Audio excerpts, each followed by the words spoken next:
de multiples volcans dans une agglomération surpeuplée au sud de l'Italie.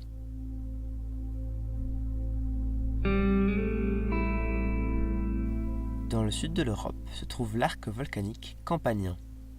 On y trouve parmi les plus grands volcans d'Europe, connu pour avoir fait trembler les villes et les hommes de l'Empire romain. Nous sommes ici en Italie, dans la région de Campanie, au sein de la baie de Naples. L'agglomération napolitaine se trouve à proximité de deux zones volcaniques importantes. Le mont Somma-Vésuve au sud et les champs Flégréens au nord-ouest. Depuis des millions d'années, la plaque tectonique africaine remonte vers le nord et pousse la plaque eurasienne. Ce mouvement a notamment créé les Alpes et les Apennins, et a fait disparaître un océan entier, Thétis. Lors de cette rencontre, les roches lourdes de l'océan ont plongé sous les roches plus légères du continent européen. C'est ce qu'on appelle la subduction. En plongeant, les roches océaniques agissent comme des éponges et emportent de l'eau. Une fois en profondeur, à cause de la pression et de la température, cette eau remonte et transforme les roches continentales au-dessus. Elles se changent en magma. Ce magma remonte à la surface, créant un volcan. C'est ainsi qu'il y a environ 20 000 ans, naquit le mont Somma et les calderas des champs flégréens.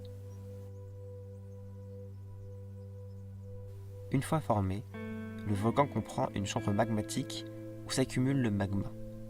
Une cheminée remonte à la surface dans le cône du volcan vers un cratère. Dans le cas où la chambre magmatique est vide, le cône s'effondre. Il se forme alors une caldeira. Le magma, en remontant à la surface, peut être plus ou moins liquide. S'il est liquide, la lave pourra jaillir du cratère et ruisseler sur les pentes du volcan. S'il est pâteux, comme ici au Vésuve, la lave coulera lentement. Et en fin d'éruption, il peut se créer un bouchon dans la cheminée. Lors de la prochaine éruption, la pression monte et le volcan explose, provoquant un nuage de cendres, de roches et de lave déferlant à grande vitesse sur les pentes du volcan. C'est ce que l'on appelle une nuée ardente. Vivre à côté d'un volcan peut être risqué. En 79 après Jésus-Christ, les Romains ont subi une éruption du mont Somma qui éjecta 3,3 km3 de roches dans les airs sur les villes de Pompéi, Oplontis, Stabiès et Herculanum. Cela représente 9 millions de piscines municipales. Un panache de fumée est monté à près de 30 km de haut, laissant tomber une pluie de cendres et de roches. Dans la nuit et jusqu'au petit matin, 6 nuées ardentes ont déferlé sur la population environnante.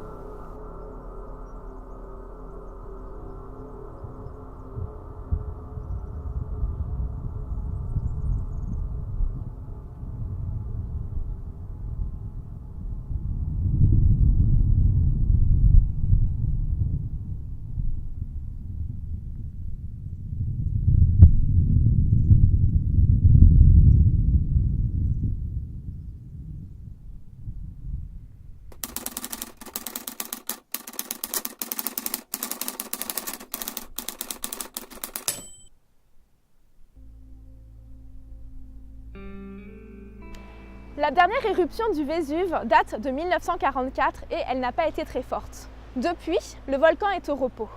La chambre magmatique se remplit lentement depuis 75 ans, poussant le bouchon créé à ce moment-là. En plus de cela, les champs flégréens, situés près du Vésuve, cachent un super volcan. L'intensité de leurs explosions est telle qu'elle peut causer des dommages à tout un continent. Nous pouvons observer leur activité aujourd'hui, car des fumerolles soufrées s'en échappent régulièrement. Aujourd'hui, l'agglomération de Naples compte près de 4,5 millions d'habitants, et la ville ne cesse de se développer autour des flancs du volcan. Les risques sont tels que les scientifiques les surveillent jour et nuit à l'aide de multiples outils performants afin de préparer une évacuation future. Deux monstres hautement surveillés pour garantir la sécurité de millions de personnes et éviter le pire.